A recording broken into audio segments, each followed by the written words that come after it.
ራሷን ስታ እንግዲህ ወደቀች ማለት ነው። እየሰማችውን ነገር ፈጽሞ መቋቋም አቅቷታል።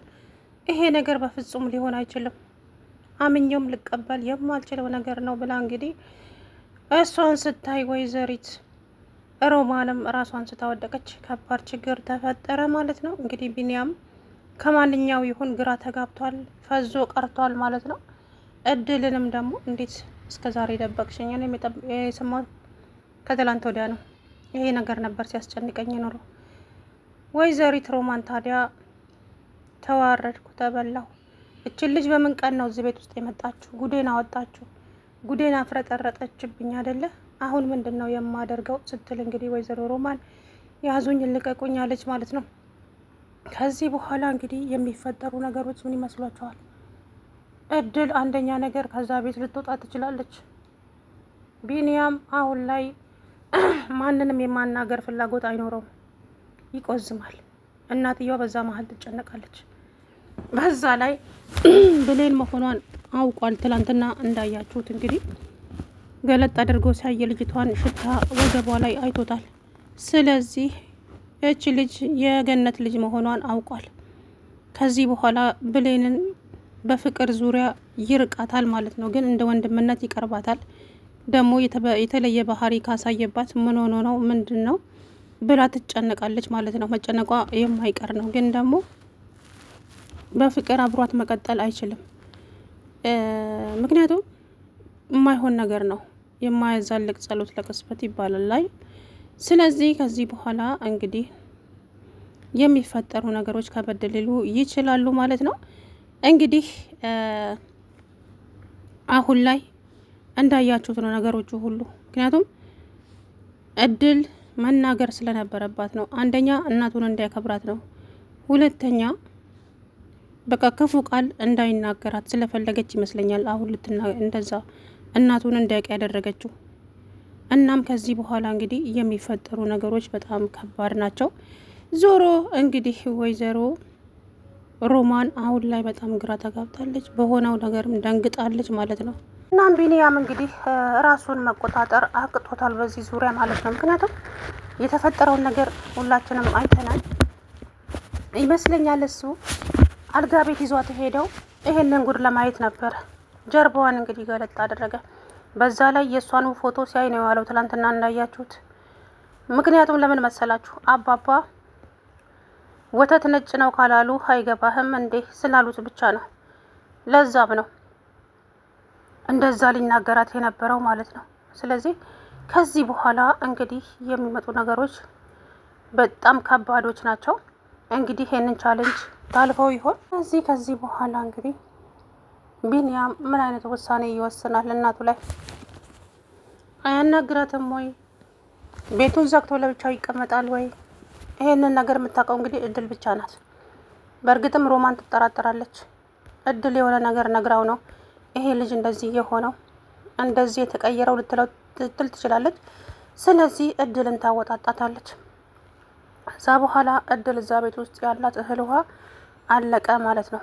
ምክንያቱም ሴትይቱ ቀላል ሰው እንዳትመስሉት።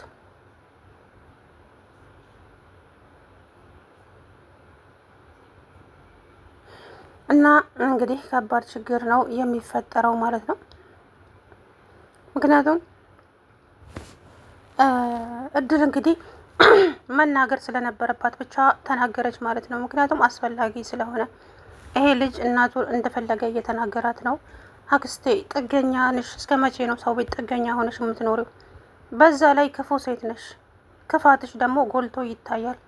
ስለዚህ እባክሽን አክስቴ እንዲህን ነገር ታዩና ከዚህ ቤት ውስጥ ውጪ፣ አስፈላጊ አይደለም እያለ ሁልጊዜ ይናገራታል ማለት ነው። ስለዚህ ያን ነገር እንግዲህ ከዛ ነገር እንዲቆጠብ ይመስለኛል የነገረችው። እሷም እንግዲህ ከዚህ በኋላ ልጁ ምን አይነት ነገር እንደሚያሳልፍ አብረን የምናየው ነው የሚሆነው።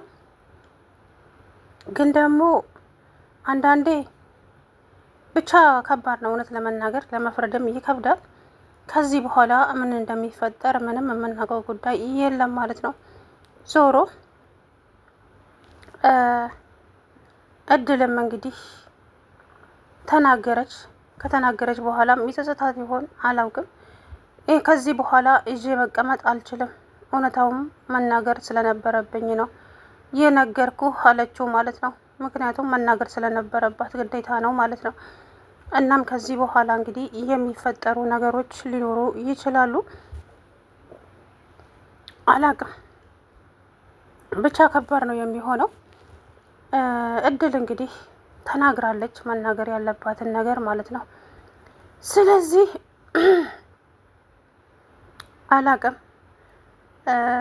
ብዙ ቻሌንጆች አሉ ማለት ነው እና እናቱን በጣም ነው የሚጠላት በጣም ማለት ነው።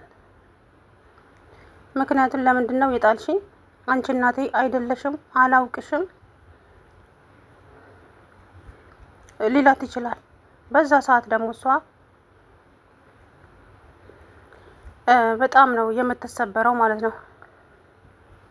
እና እንግዲህ ይሄን ነገር ልታስረዳው ትችላለች። አላቅም እሷ ራስ ወዳድና ብልጥ ስለሆነች ነው እንጂ ልጅን ያክል እንዴት እንደዚህ፣ ኧረ በጣም ደባር ነው።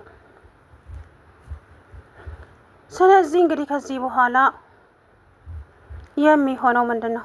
እድልን ከዛ ቤት ታስወጣታለች ወይዘሮ ሮማን።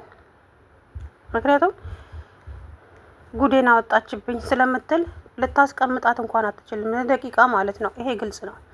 እና ከዚህ በኋላ እንግዲህ ብዙ ብዙ ብዙ ብዙ ነገር አለ። ልጁ ግን እዛው ጋር ድርቅ ብሎ ነው የቀረው። በቃ መልስም አልመለሰም በሰዓቱ ፍዝዝ ብሎ ነበረ የቀረውና እንግዲህ ቀጣይ ደግሞ ምን እንደሚፈጠር አብረን የምናየው ነው የሚሆነው። ታዲያ ወይዘሮ ሮማን ከእድል ጋራ እንዲሆን ፈጽሞ አትፈልግም። እሷ ትክክል ናት። ለምን እነኚህ ልጆች በፍቅር አብረው መሆን የለባቸውም። እሷ እውነታውን ስለምታውቅ ነው ቢኒ ከእድል እንዲርቅ እያደረገች አለችው። ምክንያቱም የእህታማቾች ልጆች ስለሆኑ ማለት ነው። ያ ነገር ደግሞ በፍቅርም ዙሪያ ሆነ በጋብቻ የማይሆን ነገር ስለሆነ ከዛ ነገር እንድትቆጠብ ነው። እንኳን አይደለም እድል ሜላት ራሱ ለቢኒ የምትሆን ሴት አይደለችም። ለምን አብሮ አድገዋላ።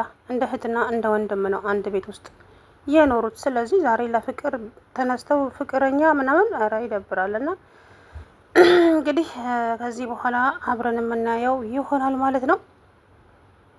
እንግዲህ ይሄንን ነው ያደረገችው ማለት ነው። እድል መናገር ስለነበረባት ተናገረች። እናትህ ሮማን ናት፣ ወላጅ እናትህ አለችው። አሁን ጥያቄ ያቀርብላታል። የት ነው ያወቅሽው? እንዴትስ ነው ያወቅሽው? አንቺ ማነሽ? ብዙ ጥያቄ ያቀርብላታል። በዛ ሰዓት እድል አንቺ ማነሽ ለሚለው እኔ ሰራተኛችሁ ነኝ፣ ሰራተኛ ሆኜ ነው እዚህ ቤት የገባሁት፣ እኔም ጥያቄ አለኝ ትለዋለች። ምንድን ነው ሲላት፣ ሮማን እኔን የት እንደምታገኝ አላውቅም። ባለፈም የእናቴን ፎቶ ሳሳያት ነው እራሷን ስታይ ወደቀችው። ይሄ ነገር ለእኔም ጥያቄ ነው። አዎ የት ታውቃታለች? ለምንስ ነው እንደዚህ ጠላችኝ? ይህንን ለቢኒያም ታቀርባለች። ታዲያ ቢኒያም እውነት አለ እሱ ጋር። አሁን እንግዲህ ፍጥጫው ሰዓት አሁን ነው። ቢኒያም አሁን ገብቶ እናቱን ይናገራታል ወይስ ከናካቴው አይኗን ማየት አይፈልግም? ከባድ ነው። እውነት ለመናገር በጣም ከባድ ነው። ዞሮ አብረን የምናየው ይሆናል ማለት ነው። ከዚህ በኋላ እንግዲህ ብዙ ፍልሚያዎች አሉ። ምስኪን የዋናት ገንገነት ማለትም የእድል ወላጅ እናቷ በጣም ምስኪን ናት። ከጀርባዋ ምን እየተደረገ እንዳለ እንኳን አታውቅም። የገዛ እህቷ እንግዲህ ጎድጓዳን እየቆፈረችላት ትገኛለች ማለት ነው። እቺ ምስኪን ሴት ግን ምንም የምታውቀው ጉዳይ የለም ማለት ነው፣ ከሷ ጋራ ከመጨነቅ ውጪ። እንደው ብቻ ከባድ ነው። ሰላም ውድና የተከበራችሁ የቻናሌ ቤተሰቦች እንዴት ናችሁ? አለሁ ደህና ነኝ።